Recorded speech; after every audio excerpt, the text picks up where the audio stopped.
Hello student, मैं ममता कुमारी और आप लोग देख रहे हैं हमारा यूट्यूब चैनल। हम लोग देखेंगे आज क्वेश्चन।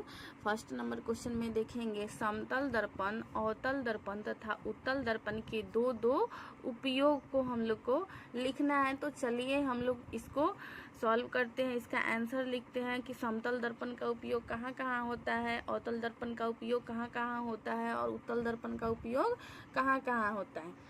फर्स्ट नंबर में क्वेश्चन में बोल रहा है समतल दर्पण, तो यहाँ पे देखेंगे हम लोग समतल दर्पण का उपयोग। इसका आंसर है समतल दर्पण का उपयोग घरेलू कांच तथा पेरिस्कोप बनाने में किया जाता है।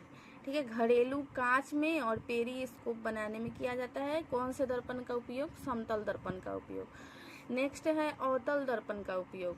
अवतल दर्पण का उपयोग हजामती दर्पण यानी जो सैलून सब में जो दर्पण रहता है उसमें, सौर कुकर में तथा मोटर वाहनों के अग्र भागों में किया जाता है। कौन से दर्पण का उपयोग? अवतल दर्पण का उपयोग। यानी गाड़ी का जो सामने वाला जो शीशा रहता है, अग्र यानी आगे वाला जो आगे भाग का जो शीशा रहता है, उसमें हम लोग अवतल दर्पण का उपयोग करते हैं। उत्तल दर्पण का उपयोग, उत्तल दर्पण का उपयोग कहाँ पे होगा? गाड़ियों के साइड मिरर में, टेढ़ी मेढ़ी स्क्रीन, सर्किल गलियों के पीछे स्थित वाहनों को देखने में तथा स्ट्रीट लाइट के प्रकाश को फैलाने के काम में उत्तल दर्पण का उपयोग किया जाता है। यानी जो टेढ़ी मेढ़ी गलियां रहती हैं, जिसमें अगर सामने से कोई गाड़ी जाए और उधर से गाड़ी आए तो वहां से कोई गाड़ी दिखाई नहीं देती है, इतनी ज़्यादा मुड़ान हो जाती है, तो वहां पे कौन से उत्तल दर्पण का उपयोग होता है? उत्तल दर्पण का वहां पे मोड़ पे लगा दिया जाता है, जिससे कि सामने वाले गाड़ी को देखने में सुविधा मिले। यानी इधर से जाने वाले गाड़ी के चालक को उधर से आने वाले गाड़ी दिखाई दे और उधर से आने वाले गाड़ी के चालक को इधर से जाने वाले गाड़ी दिखाई दे, जिससे वो सावधानी पूर्वक जाए। उसमें हम लोग का उत्तल दर्पण का उपयोग होता है। नेक्स्ट क्वेश्चन है हम लोग का अवतल दर्पण का उपयोग सौर कुकर में क्यों किया जाता है? तो देखिए इसका आंसर, अवतल दर्पण में सूर्य से आती हुई प्रकाश की किरणें, समांतर किरणें, अवतल दर्पण में सूर्य से आती हुई प्रकाश की समांतर किरणें तथा उसके साथ आने वाली ऊष्मीय विकिरण फोकस पर अवसरित हो जाती है। फोकस पर अवसरित हो जाती है, जिसके फलस्वरूप ताप क्या होता है? बढ़ जाता है। और जब ताप बढ़ेगा तो ताप बढ़ने से खाना पकाने में सुविधा होगी, यानी टेम्परेचर बढ़ेगा तो खाना जल्दी से पकेगा। इसलिए सौर कुकर में अवतल दर्पण का उपयोग किया जाता है। हम लोग नेक्स्ट क्वेश्चन देखेंगे, उत्तल दर्पण का उपयोग साइड मिरर के रूप में क्यों किया जाता है? जो हम लोग अभी समझे हैं यहाँ पे, यहाँ पे उत्तल दर्पण का उपयोग गाड़ियों के साइड मिरर में, टेढ़ी मेढ़ी स्क्रीन गलियों में, तो वहीं यहाँ पे क्वेश्चन में पूछ रहा है उत्तल दर्पण का उपयोग साइड मिरर के रूप में क्यों किया जाता है? तो इसका आंसर होगा उत्तल दर्पण का उपयोग साइड मिरर के रूप में किया जाता है।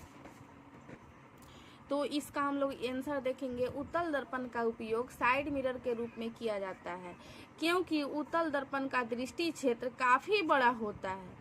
उत्तल दर्पण का दृष्टि क्षेत्र काफी बड़ा होता है। यह पीछे से आती हुई वस्तुओं की छोटी तथा सीधी प्रतिबिंब बनाता है, जिससे वाहन चालक को देखने में सुविधा मिलती है। अब नेक्स्ट क्वेश्चन है, बिना स्पर्श किए हुए आप समतल, अवतल तथा उत्तल दर्पण की पहचान कैसे करेंगे?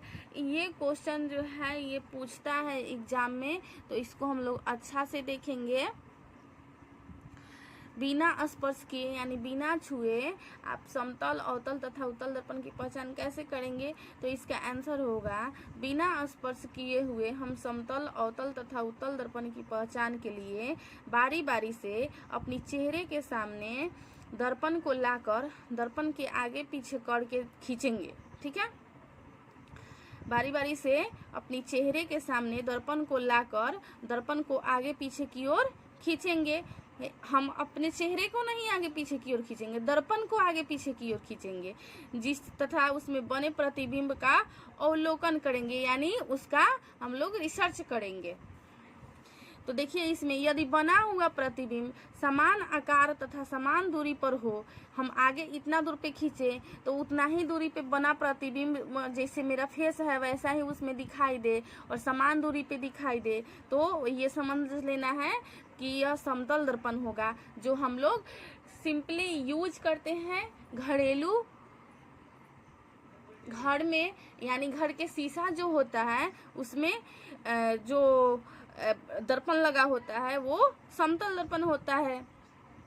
अब देखिए नेक्स्ट वाला जो है वो, यदि प्रतिबिंब वस्तु से बड़ा, यानी मेरे फेस से बड़ा और सीधा होगा, तो वह हम लोग को मान लेना है कौन सा दर्पण होगा, ये अवतल दर्पण होगा, ठीक है।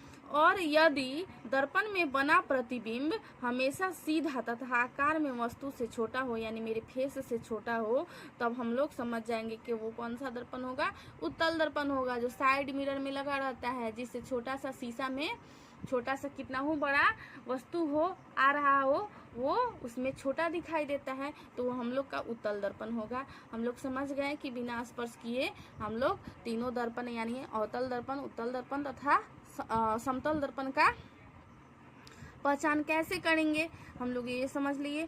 अब हम लोग देखते हैं स्पर्श करके हम दर्पण की पहचान कैसे करेंगे, ठीक है। तो देखिए इसका आंसर होगा, स्पर्श करके हम दर्पण की पहचान करने के लिए दर्पण की परावर्तक सतह को स्पर्श करेंगे, यानी दर्पण की जो ऊपरी वाला भाग जो होता है परावर्तक सतह, उसको ऐसे स्पर्श करेंगे।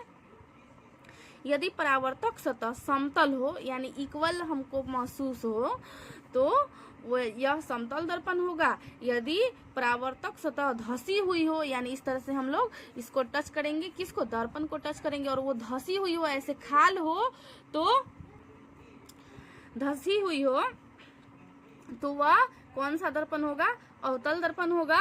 और यदि परावर्तक सतह उभरी हुई हो, ऐसे उठी हुई हो, उभरी हुई हो, तो वह हम लोग का उत्तल दर्पण होगा।